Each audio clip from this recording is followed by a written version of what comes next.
Hello, hello, hello. This is Tooth Be Told, Dr. Kyo Dumpert. Dr. Walter Aka, and we have the pleasure of having Dr. Kristiana Tenorio. So I say doctor because she just graduated, and I want to give her props. I want everybody to know Congratulations. she just graduated. So Kyle and I have been on this rant where we're basically trying to figure out what new grads are doing. We've given advice to new grads. Now we want to know what you guys actually went through, right? Yeah. Because you are actually the class that went through COVID. What, the whole year of COVID, right? Hmm. Right. You were in your fourth year in 2020, like transitioning, It was the end of my third year going and into, yeah. beginning of my fourth year. Right. Mhm. So we want to know basically what you went through. If you went through hell, tell us. If you didn't, then Kyle and I need to stop acting like you guys did go through hell.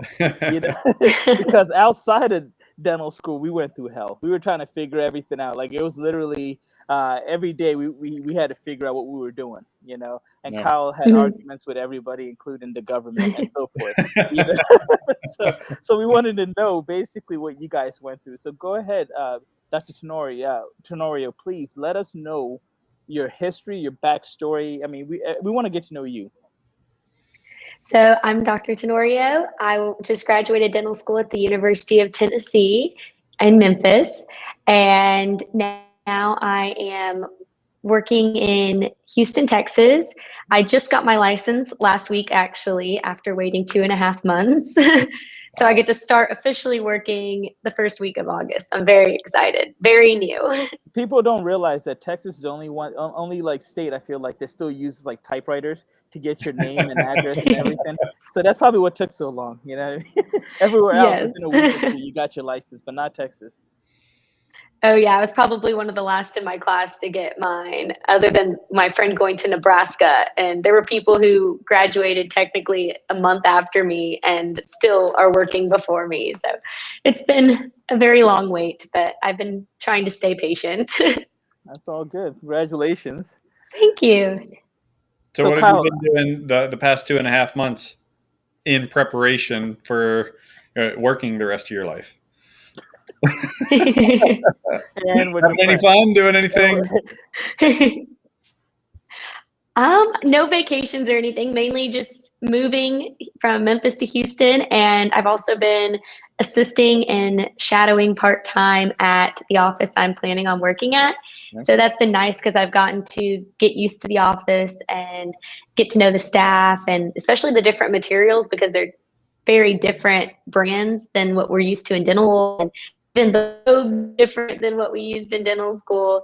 So just and also seeing how the office runs compared to school, which is completely different than the real world. Go Yeah. ahead and break that down. Let us know what that means.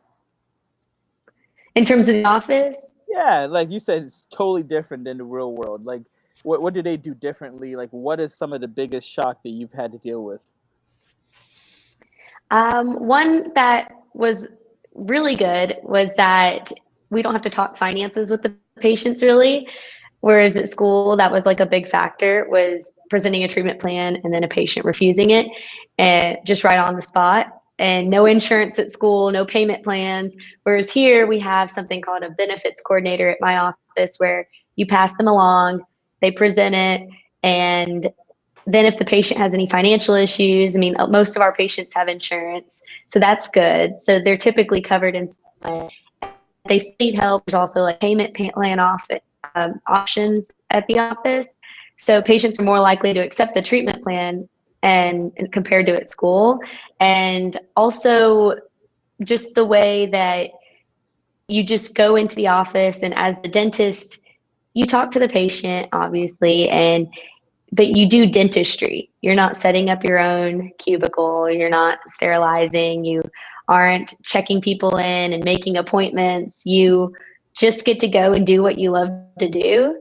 Whereas before, I felt like the office manager, the like secretary, the like everything on top of trying to do dentistry. And in the school environment, they also make you do so many steps. For example, to get from like A to B, they make you take 10 steps. And compared to in the real world, it's they make it more efficient. They make everything run very smoothly.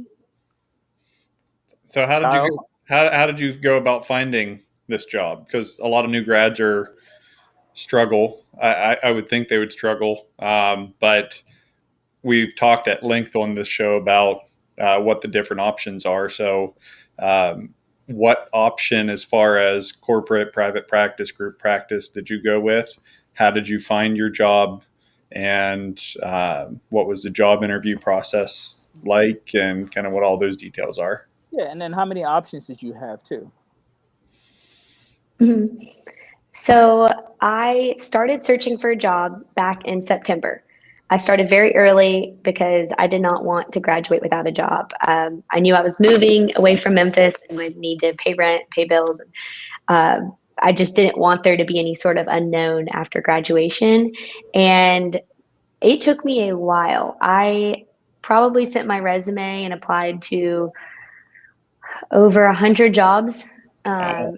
I was looking in Nashville, Austin, Houston. I'd say at least probably 80 of those emails sent were to doctors and offices here in Houston.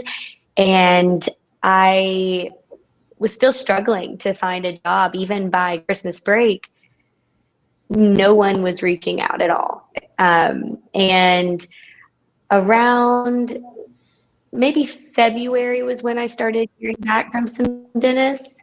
And one, I'd say most of them, it would for corporate, they have you talk to either a national or a regional recruiter of some sort, and then they lead you on to the like the office manager or someone else, or I guess the owner dentist for that office. And I did talk to several corporate offices, and it was hard because a lot of even corporate, um, like or guest corporations, even a lot of them didn't even have opportunities in Houston. And it's such a big city, you would think there would be something out of their 20 plus offices. And I think for interviews, it was just a slow process. I was doing phone interviews, Zoom interviews. I flew out to Houston a couple of times to meet with dentists, and I ended up receiving about five offers, and one was a private practice, one was a group practice, and three were corporations. And I ended up going with a job through Pacific Dental, and I'm looking forward to seeing how that goes. But it was really hard. It was, especially being in a different city. I didn't really have many connections. I only personally knew two dentists out here, and one was a pediatric dentist. And other than like my parents' dentist, it's hard when you don't know people. Whereas in Memphis, a dentist from the city would come to the school or help out with mock boards or something. So you do get to meet people. So moving really far away was hard because you don't really know who to talk to or who's hiring because it's essentially all word of mouth. Okay. So how did you choose Pacific out of the three corporates, one practice or private practice, and one group? Why Pacific? Why did you choose them? And no one's going to hear Mainly, it, so you can be honest. No one's going to hear this.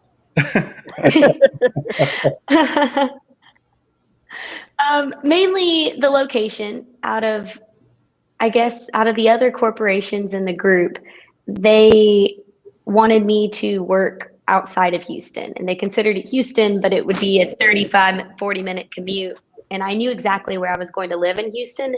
So I didn't want to have to live way out, like just so I don't have to commute every day. And a lot of them also wouldn't tell me where I would be working. They would send me a contract and want me to sign it, but not give me an address. So I felt uncomfortable working at a practice that I didn't know where it would be. And it finally came down to, I told them, I was like, I'm not signing this contract unless you give me an address. And they'll say, well, we might start you out here up in Kingwood, or, oh, we might, have you in Aldine and see how that works. And I was like, well, these are all really far away from me. And what's going to prevent y'all from just bouncing me around to your multiple practices? And with the non-compete clause, then that also makes things difficult. So So they had a non-compete Pacific even was though they very, didn't. They had a non-compete even though they didn't tell you where you're going to be located. Yes, every single one of them. Wow. Mhm. That's amazing, Kyle. You Yeah. should start doing that. Be like, I'm not gonna tell you our address until you sign this. You know what I mean? That's amazing. Right. That's awesome. Yeah, and they told me they wouldn't, even after I, like the due date for signing, they said they wouldn't know until after I got my license, and then they would look at availability. And I didn't like that at all. Wow. Even when they gave me like a tentative address, I still wasn't a fan of it. And Pacific Dental was very specific. They were like, we will have you work here. If this office isn't ready for you by the time you get your license, then you will be working here. And your non compete is only for that, whichever office you work at the longest amount of time.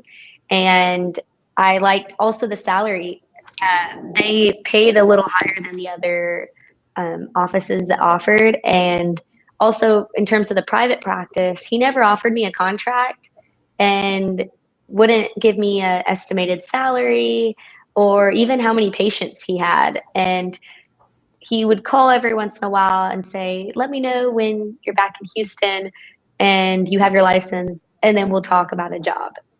But that I didn't feel comfortable, at that point, it would have been this week before I'd be able to call him and be like, hi, you still need somebody? And to me, that I like being really on top of it and being prepared. And that would have been too stressed for me to just wait months until I got it, possibly a contract. So Kyle, you own your own practice. I do. Have you ever had anybody sign a contract where you just left it blank and just had a line and said you'll fill in the details later No, and just for them to sign it? Because that's no. what it sounds like to me. They're like, hey, just don't worry about the details. Don't worry Yeah. about anything. You know what? Just write this paper blank. Just Trust blank. us. Sign Trust this us. piece and trust us. Yeah. I think you made a good call there, avoiding those places.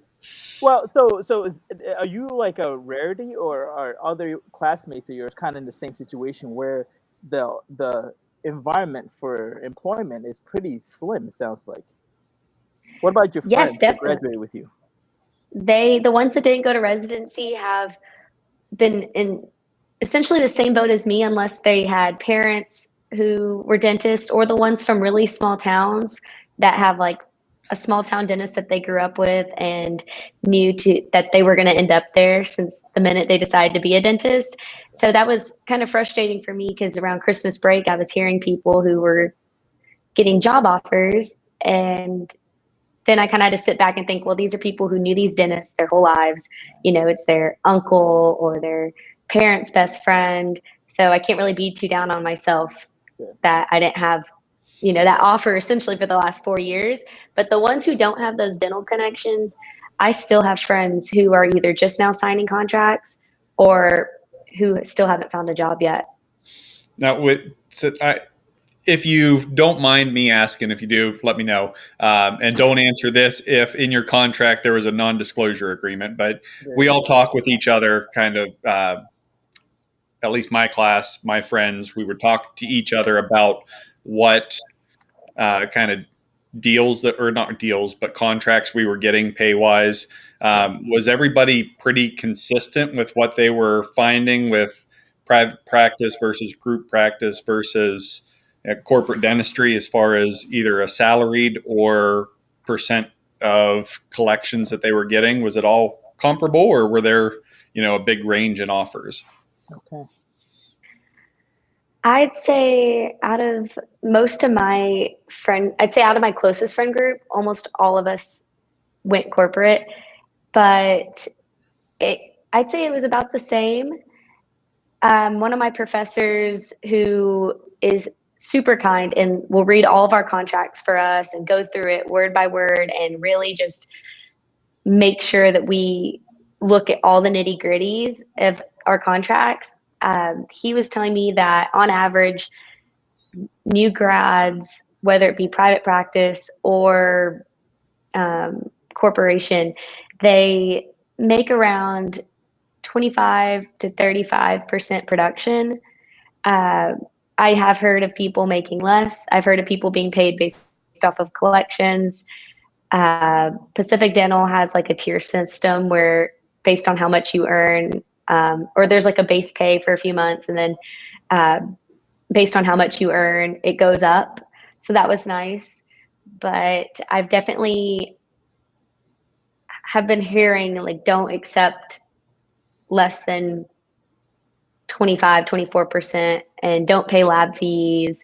But essentially, I think it's been about the same from what I've heard, especially since all of us have kind of gone corporate, and at least not all, but my friend group.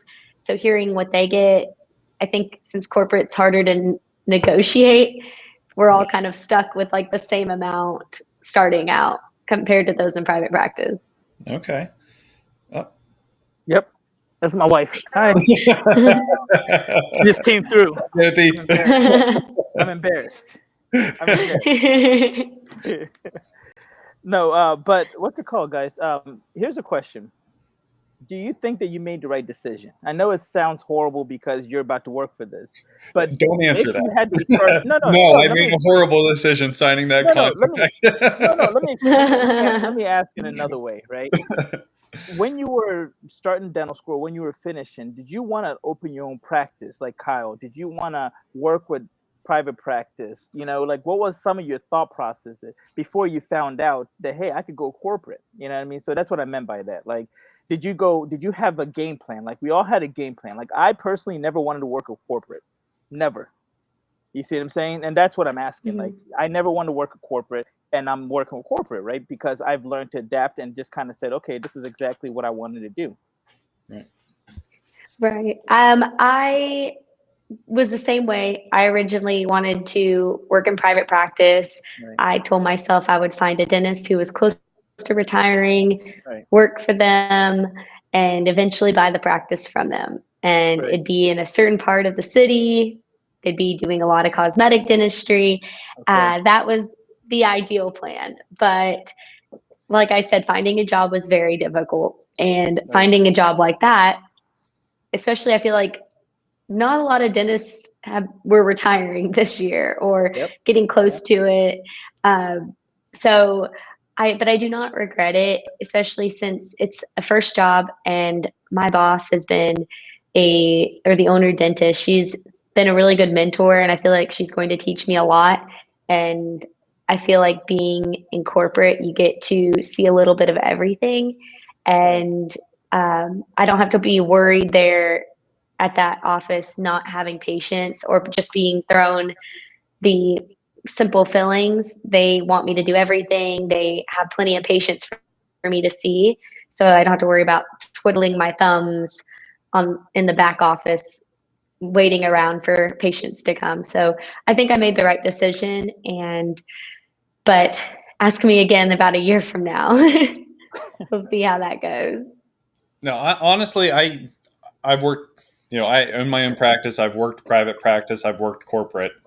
And I think it's a good idea to experience a little bit of everything, especially corporate, because they have their systems down. They have the business down. So as you're there, don't just focus on the dentistry, focus on everything else. Learn how the front desk does insurance verification, processes payments, learn how the systems are set up in place. That way, one, if any of those key staff members are gone, you still know a basic idea of how to help train somebody else. Two, if you ever do decide you want to have your own place, get into private practice, open your own place from scratch, you already know all of that stuff, business stuff that we aren't taught in dental school. So corporate is going to work you. They're going to benefit from you. You're going to benefit from them. So it's always, don't be afraid to take from them because they're definitely taking from you also. But I think corporate is an awesome way to go, especially coming out. But because you're the COVID class, what kind of experience or what do you feel prepared coming out of dental school with the experience that you got in dental school to be on your, basically in charge of yourself, in charge of your treatments now? Honestly, I do. Our requirements were not lowered at all. They actually raised our requirements after we got back from COVID. So that didn't go over well with our class. Now, once it got closer to graduation, they needed to start getting people out of clinic to bring in the next class. But so they were a little more lenient towards the end. But essentially, I do feel we had very high requirements, and there was a lot expected of us at UT, and especially that last year, the professors gave us a lot of freedom and weren't just constantly looking over our shoulder. They would say, well, what do you think about that temporary? If you think it's good, I'm not even going to check it. So it definitely brought our confidence up. I still have a lot to learn, but I do feel prepared. I've been just so excited to get back into it after these last few months of waiting, just because I really do love it. And like I said, even after we met our requirements, I feel like the majority of my classmates and I continued to keep doing more. So even when we finished our competencies or finished our 17 crowns, we still kept going if we could, just so that we could get better or get faster and increase our speed or just use a different material. So I do, despite COVID, I do feel very prepared going in. So your crown requirement, or you did 17 crowns? That was our requirements. I think I did close to 25, and I know some people in my class did over 40 or did over 30. You hear that, Walter? She did how many? 25 crowns. That's actually really good. Yeah. There's a university, we're not going to say, but Kyle and I went to, that did, I think it's like now at 2 or 1.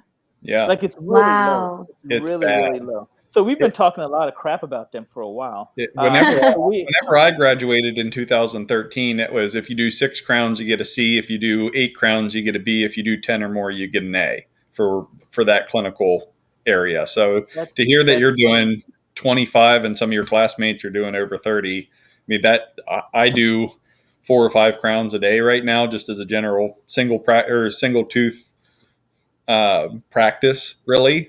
So to have you have that kind of experience, that's awesome. Well, I mean, for me in 2009 when I graduated, it was 13. Okay. So you had to have 13 in order to graduate. So you've doubled that. Yeah. So I think this is an official apology to all the dental schools because we've generalized a lot. We said you guys were idiots coming out, and that's quote unquote, you guys are idiots and you know nothing. So I'm actually kind of impressed. So University of Tennessee will strike you off the hated list. Now for the other 40 or 50 schools, you guys can all stay on there until you prove me wrong. We're gonna see if we can get them back on that hated list. Let's talk about student loans. All right. Student loans is something that I know. The second you say student loans, I'm going to go off. So I'm not going to go off this time. I'm going to hear you out, and then I'm going to hate your school. So go ahead, please. Again, if you don't want to talk specifics with yourself, talk generalizations between what your class is. Exactly. So on average, they say that students now graduate with approximately $250,000 in debt. I would say. What did you guys graduated with? I can read the ADA I can read the ADA average. It's all BS. I'd say most of my classmates, at least, especially those who were out of state, graduated with close to 300,000 or more. I think I knew of someone who graduated with close to 400,000, and it also depends on if people have undergrad loans. Thankfully, I did not have any undergrad loans, but dental school definitely added up. We had a lot of different fees. I've talked to students at UT Houston, and they didn't have to buy hand pieces or burrs. They didn't have to buy their own materials and stuff. And UT in Memphis didn't buy essentially everything that we, even in the clinic, it was like a specific material like composite. Yes. Instruments. I don't know. They said they didn't have to buy hand pieces. That they had burrs sitting in the cabinets. They just checked out VPS guns. Yeah. So I was very jealous that they got to save so much money stealing, on instruments. We won't go in depth with that because you might have just incriminated a lot of people. Okay, so tuition is about the same. So you guys are kind of hitting the average. Other schools like they're graduating. If they're private schools, they're graduating like 500,000. That's a really Mm. really nice house. That's a mansion in Houston. In Bedford, that's what is that, Kyle? What's that? What's the That's at least correlation? 4 or 5 Mansion double plus wides. like 50 acres. No, that's like 4 or 5 Yeah. double wides. So he's really, that's incredible. For, That's a for, for trailer those who park. can't put that together, that's extravagant. You're literally taking the whole park. This is how we coordinate everything. All right, let me ask you a question. When it comes to starting work, what is the scariest part of this whole process to you? You've graduated, you got experience, you've done a lot of crowns. That's what we all want to do now, right? Everybody wants to talk about crowns and so forth. But what is the scariest thing to you right now? You're a new grad, you just started. What makes you anxious? One of the most anxious things is not having that professor over your shoulder. So if Mm, you do mess up, you can't be like, well, I'm a student. You signed your paperwork. I I messed up. You should expect that. Or there's not a professor to rush in and save you. And thankfully, where I'll be working, there will be other dentists that I could possibly go to if something does go wrong, which is what I was looking for in an office, was a mentor or just someone else in case there's just an emergency or if I have questions. But I am anxious for those scary situations or those situations where you see something that you've never ever seen or heard of before.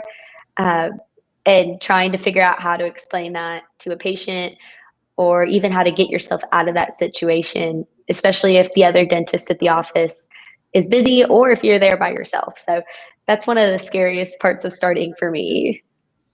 It's so funny, Kyle. I still have people signed I'm still a student paper. I've been Yeah. keeping that for so long now. I'm like, I'm still a student. Sorry, I messed up. I still have that sign. I would encourage you to keep that paper forever. It's amazing. If they think you're new to this, they're like, okay, you screwed up. That's fine.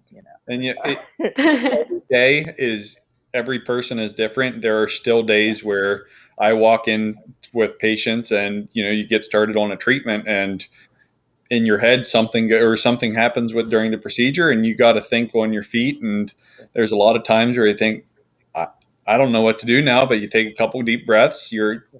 We're all smart, we're all trained, and dentistry, it's not one fix for everything. We have 50 different ways that we can look at a tooth and figure it out. So it's definitely a scary feeling. It gets better over time, but it's still there, especially if you want to continue to progress with your skills and push what you're capable of and what treatments you can offer. You're going to stay in that little bit of anxiety zone, and it's I think that helps you grow as a dentist.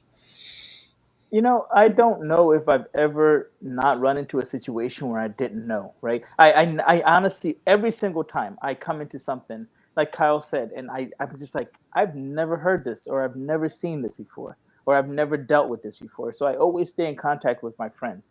And I'm like, hey, what do you guys think about this case?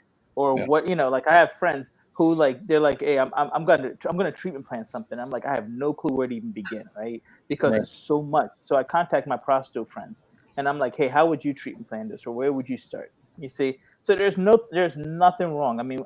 Kyle, I've been out since 2009, right? So that's what, 11, 12 years. Yep. Kyle, you've been out since 2000 what?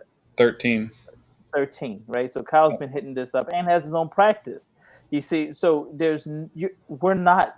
You're growing. You're going to continue to grow. If you're doing the same thing and nothing surprises you, then either you're just not doing anything, or you just don't care. you know like when you get to the point where like nothing surprises you anymore, you just don't care because you're like, oh, whatever, I'll figure this out, or I just screw up, or I just sent it away. You know what I mean? So growing is going to involve a lot of just anxious moments and anxious times. You know what I mean? Mhm. So okay, so Right. full disclosure, she works in an office that I go to, right? Okay. So I'm going to ask you, to be completely honest, how much do you like working with me, and how great am I? You know? No, I'm messing around. No, but I mean, okay. Let me ask you. I guess, what questions do you have, or what advice would you give to like the fourth years now? Like, you just started, but what advice would you give to like your underlings? I would tell them in terms of starting a job, I would tell them to start early. Don't wait till the last minute. Try to figure out where you want to live and look for jobs there. And if you don't know, look in multiple cities. There's nothing wrong with that. Also, in terms of clinic, get as much experience as you can. Don't just stop once your requirements are done. Keep trying to learn and improve your skill set and talk to your professors about cases or things that you've seen online. Just to learn, keep learning, because even as a dentist, once you're out, you're still learning all the time. So we might as well do it while you're in school and you have 50 plus professors standing around and a bunch of specialists there as well. But also don't get discouraged if it's hard to find a job, because that's what I did. And I finally had to like step back and say, it's only September. I have almost a year before I can start working. And so just keep going and keep sending out your resume and keep applying to jobs and just contact everyone you can. And it's not bad to have to go to corporate. And if you don't get your ideal job starting out, that's okay. Yep.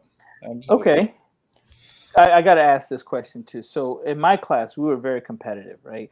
Class of 2009, you all know we all hate each other. It is what it is. We move on.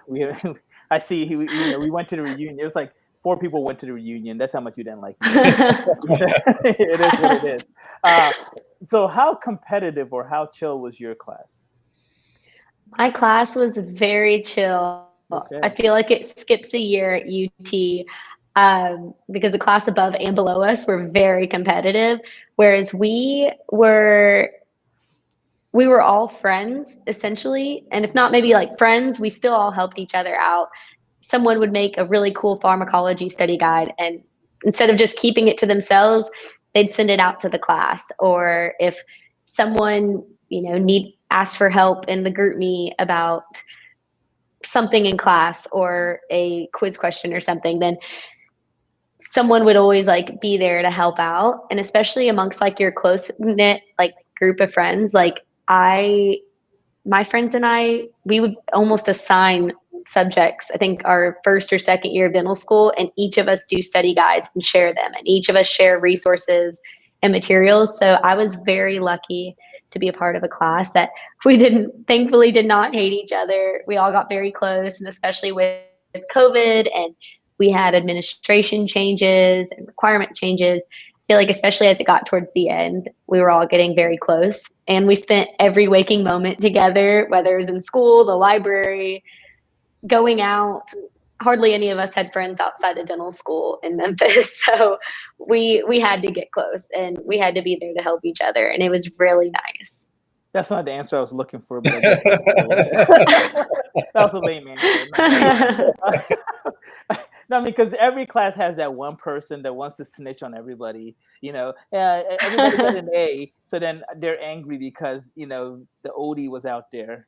For anybody who doesn't know, every year we have a bunch of old exams that have been kind of going through since like 1998. I mean, for me it was like 1992. We had like old exams from back then. That kind of circulated through. So again, there's always one person that wants to snitch on the whole class. And you're telling me you did not have a single snitch in your class? No, thankfully not. I think lie. We learned from the class above us. Not a we single really snitch. didn't. No, not one. Not John. Not Michael. There's always a Michael that's a snitch. There's always a Michael out there that's a snitch. Oh my gosh. Okay. Thankfully, no Michaels in my class. That's because he was a snitch before he came to class. They took care of him before he, you know what I mean? Do you have any other questions or anything, any comments, anything at all? Is there anything that you wanted to cover or ask us that we didn't touch on yet? Yeah. So what's y'all's advice on starting out? Like, what advice would y'all give somebody who is fresh out of dental school and starting their very first year? Walter? Okay. So for me, I'm okay. So I'm jaded now, right? So I'm gonna tell you from an honest point of view here. I'm jaded. So remember that, right? What my answer is based on me being jaded. But I honestly believe that when you come out of school, you have to understand that you don't know much, and there's nothing wrong with learning. That's why every single CE course, every single book or everything has the new grad discount. Use that new grad discount. If I could use you guys to get new grad discounts, I would. Like if I could literally call you up and be like, "Hey, give me your new grad information, or here's the money. Buy me this, this, and this, so I can get a new grad discount." I would. I feel like people don't realize that. Yes, I get it. Right? You're broke. You're looking at your student loans, and you're thinking, "Hey, what the heck am I going to do with a CE course?" But start basic, right? Learn about occlusion, basic. Don't go into a full mouth rehab CE when you don't even know how to prep a tooth properly. Maybe not for University of Tennessee, but for everybody else, you start simple. That's the key. You know what I mean? So for me, it's always about learning as much as you can. Start simple and understand that there are people out there that are willing to help you out. It's a competitive environment. Even after you graduate, it's still competitive because the dentist down the road is not Kyle's best friend. They're still running the same exact business, right? So they see Kyle and they think Kyle has a practice, I have a practice. I got to make sure my practice does better than his practice. It's not personal, but how am I going to stand out? How is Kyle going to stand out? Your personality and what you know. Yep. So start with education, education, education. I joke around a lot, but I can honestly, have a great conversation with Kyle about like treatment plan and so forth. Like we do that. You know what I mean? There's nothing wrong with being nerdy. That's your job. You're a nerd. Like you're a dentist. You're a dentist and you're a nerd. Like you know what I mean? Except for Kyle, he also surfs, so he's kind of cool. You know, but you know what I mean. We're all nerds, and we want to do the best we possibly can for our patient. But you can't do that just based on just watching one or two YouTube pages. You know what I mean? So as much Right. technology as everything you guys have, utilize it to your advantage. I feel like you guys you become complacent real quick. Right. Or you kind of go down the wrong path where you think you want to do full mouth rehabs, and I'm like, but you don't even understand the basics. How are you going to do a full mouth rehab without understanding the basics? And then when it bites you in the ass, then what happens? You get gun shy, and then you go back and regress down to like, let me just stick with class two amalgams or composites. You know what I mean? So anyway, let me get off my stool. My advice would be dealing with finances. Coming out of school with, I graduated with 316,000 so of student loans. It seems like a big number, but if you focus on the education, if you're able to provide those bigger treatments, those root canals, crowns, Invisalign implants, if you focus on the education and you can start offering those things, the money will come. Don't go out and buy a new Beamer, or think you're entitled to living the doctor lifestyle. If you keep it lean and trim these next couple of years and put any extra money either towards education or towards paying off your loans, it's going to benefit you 30, 40 years from now. Yes. So Yes. pay attention to the finances. Continue to live like a dental student these next couple of years, and whenever you're making those student loan payments, you'll see that your number is going to keep going up, even though you're making those minimum monthly payments, because it's all that interest is heavy loaded up front. So if you really want to make a dent, you got to start paying big chunks toward your student loan. So once you get your emergency fund set up, once you get the basic necessities covered as far as living expenses, hammer those student loans. The faster you pay them off, unless of course you get like a 2%, or right now I guess nobody's paying on student loans because of COVID. But No, they're not paying interest, Kyle. right, they're not paying interest. Right? So it's not growing, but they're still there. No one's been forgiven of student loans. They're not paying interest. Not yet. Not yet.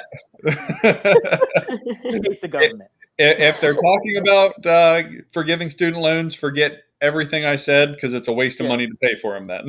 That is but I would not depend on that just yet. Yeah. But yeah, just watch your But, finances. Be smart about it, and it'll benefit you in the long run.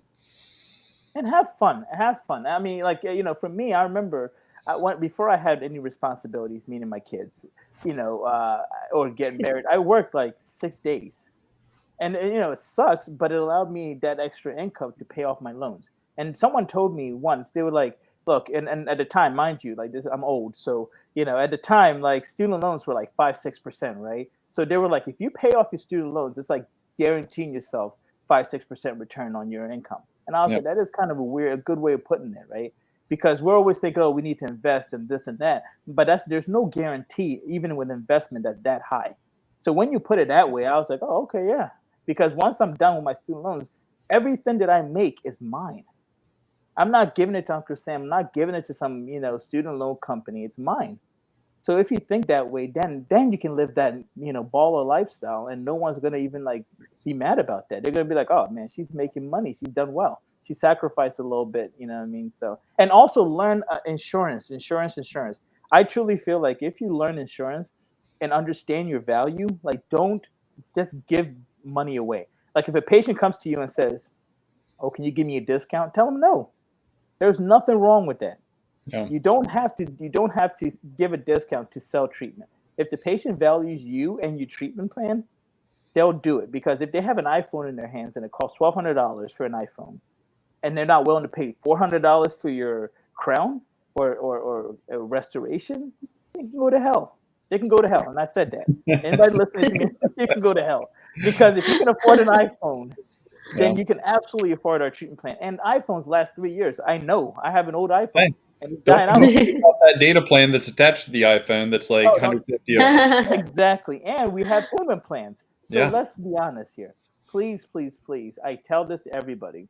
Do not sacrifice your worth or your work because people think it's easier to just give people discounts than to actually tell them, no, this is how much you weigh. You're not Walmart. You're Dentistry not, shouldn't be a race to the bottom. it should not be a race to the bottom. If you listen to other episodes, we talk about how much we hate the fact that we're racing to the bottom right now. Yeah. Dentists have gone to the point where everything needs to be free whitening, free this, free that. So patients are going to value exactly how much is free, zero. So patients are going to value how much you're paying them, you're charging them for. So Yep. you do something for free, they're not going to value it as much as if you actually had to put some effort and money into it. So, Right. All right. well, We talked her ear off. we We did. made her speechless. We did. And I think she might quit her job. I don't know. I feel like we basically made her go, you know what? When I'm not doing this dentistry stuff, you know what I mean? If she becomes a day trader or something, we know why.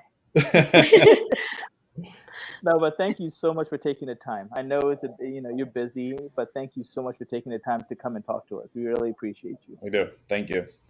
Thanks for having me. It's been a pleasure. Yeah. I've really enjoyed it, and I'm looking forward to working with you, Dr. Aka, and seeing you every month. You see how grateful she is to work with me, Kyle? Yeah. Give her time. Next one, she's gonna be like, "I hate that guy so much. What an idiot! Worst periodontics ever." But thank you so much. I really do appreciate you coming on. I hope you had fun. That's what this is all Oh, about. I did. I definitely did. Thank you so much. All right, guys, enjoy your day. Take care. Be safe.